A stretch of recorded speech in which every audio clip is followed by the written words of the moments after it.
Kisah Jenderal NATO, Masjidil Haram dan Harapan Persatuan Umat Islam Indonesia oleh Anton Permana dari Tanhana Dharma Manggarafa Institute.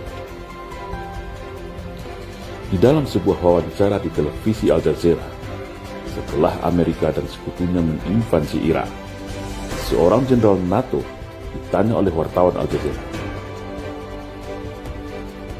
"Izin jenderal, di layar televisi kami sekarang ini Anda bisa melihat prosesi 2 juta umat Islam yang sedang berkumpul di Masjidil Haram. Ada yang sedang melaksanakan tawaf, ada juga yang duduk dan melaksanakan sholat sunat. Sebagai seorang ahli militer, saya ingin bertanya kepada Anda, berapa lama waktu yang dibutuhkan untuk membuat 2 juta manusia yang berkumpul itu bisa berbaris dengan rapi dan serentak?" Tanya si wartawan sambil menunjuk ke layar TV besar yang ada di studio. Sejenak, sang jenderal melihat dengan tatapan tajam ke arah layar televisi yang ditunjukkan oleh wartawan itu. Tak selang berapa lama, lalu sang jenderal menjawab, dalam hitungan saya, kalau mereka itu masyarakat sipil, bisa butuh waktu 1 bulan untuk melatihnya. Tapi kalau yang berkumpul itu tentara, butuh waktu 10 hari melatihnya. Dan kalau itu pasukan khusus, minimal butuh waktu 3 hari untuk melatihnya, jawab sang jenderal dengan optimis. Lalu si wartawan menjawab, "Oke, baik. Terima kasih atas jawaban Anda, jenderal. Sekarang, mari kita buktikan kepada umat Islam yang berkumpul di Masjidil Haram saat ini, berapa lama waktu yang mereka butuhkan untuk membentuk barisan yang rapi dan bergerak serentak. Karena kebetulan sebentar lagi sudah masuk waktu sholat Isya," jelas si wartawan kepada jenderal tersebut. Lalu tak lama kemudian, terdengarlah suara iqamat dari muazin sebagai penanda akan dimulainya sholat Isya berjemaah. Seluruh manusia yang ada di dalam dan di luar masjid langsung bergerak serentak, mengambil posisi sholat bersaf-saf membentuk lingkaran mengelilingi Ka'bah. Otomatis, pemandangan ini membuat kaget dan tajuk sang jenderal yang kebetulan beragama Nasrani. Karena ternyata hanya dalam hitungan 1-2 menit, manusia yang tadinya bertebaran sebanyak 2 juta orang, sekejap mata langsung membentuk barisan lingkaran yang begitu rapi, bagi garis lingkaran yang begitu simetris, baik di dalam, di luar, di depan Ka'bah maupun di lantai atas masjid. Sontak pemandangan ini membuat bulu kuduk sang jenderal merinding, takjub melihat sebuah pemandangan yang bagi dirinya sangat langka. Berarti prediksinya salah yang mengatakan membutuhkan waktu 1 bulan melatih masyarakat yang jumlahnya 2 juta itu. Ternyata bisa dibuat oleh umat Islam hanya dalam hitungan detik dan menit, malah melebihi prediksi waktu pasukan khusus sekalipun. Nah, apa yang dapat kita ambil pesan tersirat dari cerita di atas? Dan ini tentu menarik, bukan? Begitulah kira-kira hakikat gambaran umum umat Islam saat ini. Seakan tercerai-berai, seakan acuh, seakan sibuk dengan urusannya masing-masing. Namun pada dasarnya, hatinya tetap pada satu titik pusaran kiblat bernama Ka'bah, tempat paling terbaik di muka bumi ini. Seharusnya, kalau umat Islam sadar akan hakikat kekuatannya ini, hakikat bahwa sesama muslim itu bagaikan satu tubuh, maka umat Islam akan mudah bersatu padu dan bermental superior. Dan umat Islam Indonesia khususnya adalah penguasa sejati, bukan malah jadi korban penguasa. Setidaknya, cerita di atas dapat dijadikan inspirasi dan motivasi bahwa umat Islam itu mempunyai keistimewaan yang luar biasa, mempunyai instrumen keagamaan yang dahsyat, yaitu punya satu Tuhan, satu kitab suci, satu nabi, satu kiblat, yang berarti bisa bernaung menjadi satu payung komando dan satu orientasi tujuan. Makanya, di Masjidil Haram tadi, walaupun 2 juta manusia dari berbagai negara berkumpul dari semua aliran, tetapi Ketika komando iqamat dibacakan, semua serentak berbaris mengambil posisi, taat komando mengikuti sang imam. Hal ini, kalau diterapkan ke dalam kehidupan berjamaah akan sangat luar biasa dahsyat.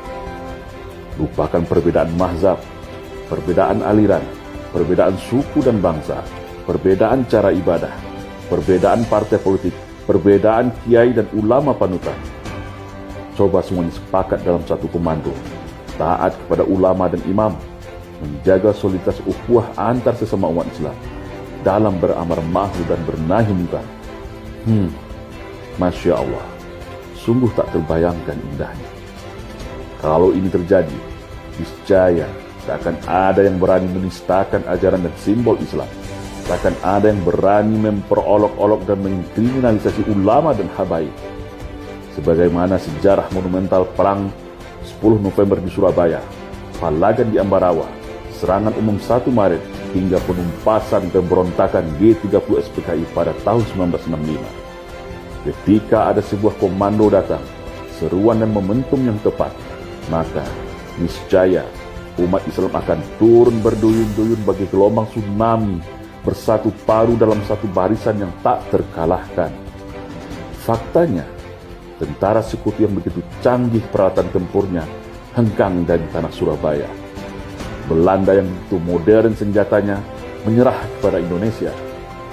PKI yang ketika itu sudah begitu kuat mencengkeram istana, punya pasukan Cakrawirawa serta angkatan kelima, hancur lebur ditumpas umat Islam bersama tentara. Semua itu bisa terjadi atas izin Allah dan persatuan umat dalam satu barisan. Yang terakhir adalah aksi bela Islam 212. Siapa sangka Ahok yang begitu perkasa di Pilkada DKI juga tumbang dan dipenjara. Dan menjadi sejarah pertama di dunia, bisa ada 7 juta lautan manusia berkumpul, berdemonstrasi dengan damai tanpa huru-hara. Cuma sayang, saat ini umat Islam sedang terpedaya tipu daya ala Fir'aun. Raksasa tapi dikerdilkan, mayoritas tapi dimarginalkan, banyak tapi mentalnya dijajah oleh permainan sihir tipu kekuasaan. Padahal itu semua hanya halusinasi tali busuk yang disulap jadi ular. Namun saat ini, sihir ala Fir'aun ini berhasil sementara waktu menutup mata dan telinga umat, terpedaya oleh bahasa manis dan stigma tipu daya melenakan, sehingga umat Islam merasa inferior, seakan lemah tak berdaya, merasa kecil bagaikan buih di lautan. Padahal para Fir'aun modern itulah yang sangat takut akan kebangkitan Islam. Mereka sangat ketakutan umat Islam tersadar dan tersentak dari pengaruh sihir dan merapatkan barisan, melakukan perlawanan. Kalau ini terjadi di Indonesia, selesai semuanya. Begitulah gambaran umat Islam saat ini di Indonesia. Babak belur dihantam agenda Islamophobia, padahal mayoritas. Tapi yakinlah, diamnya umat Islam itu bukan berarti pengecut. Tertindasnya umat Islam bukan berarti bodoh. Umat Islam Indonesia hanya karena begitu sayang kepada negeri ini. Negeri yang didirikan oleh darah dan nyawa para syuhada, para pendahulu kita. Sampai saatnya nanti, pada sebuah titik puncak batas kesabaran, seruan itu datang, komando itu turun. Bumi pertiwi memanggil, insya Allah, wallahi, dalam sekejap mata, semua akan berubah siap tempur dalam satu barisan. Demi kehormatan agama, demi kedaulatan bangsa, sebagaimana barisan saf-saf sholat yang rapi di Masjidil Haram.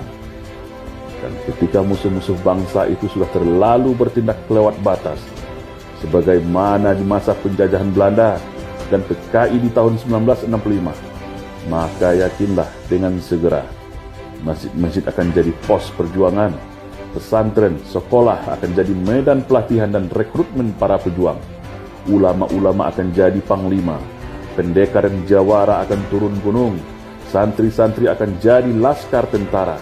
Uang, jabatan, harta dan nyawa sudah tidak dipedulikan lagi demi membela bangsa dan agama. Instrumen ini semua sudah ada dalam Islam. Wahdatul fikrah, wahdatul harokah, wahdatul tarbiyah, dan puncaknya adalah jihad fi sabilillah, yaitu kesamaan fikir, kesamaan gerak, dan kesamaan nilai, berjuang bersama-sama di jalan Allah dengan segenap jiwa dan raga. Instrumen inilah yang membuat negeri ini merdeka dari penjajah Belanda, dan instrumen ini jugalah yang membuat PKI bisa ditumpas dan dihancurkan. Ketika umat Islam ditindas, maka penindasan itu akan menjadi titik letup lahirnya sebuah gelombang perlawanan yang bisa menjadi momentum kebangkitan Islam agar menjadi tuan di negerinya sendiri, agar dapat berdakwah dan memberikan kebaikan kepada negerinya sendiri.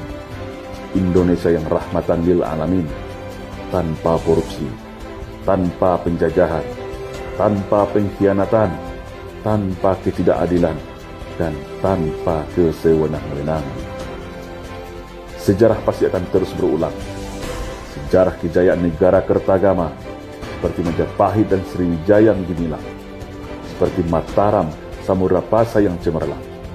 Konsepsi negara Kertagama yang menjadikan agama mayoritas rakyatnya sebagai panduan utama selayaknya Pancasila dalam rumusan bernegara kita hari ini, yang bersanding indah dengan agama di bumi Nusantara. Insya Allah.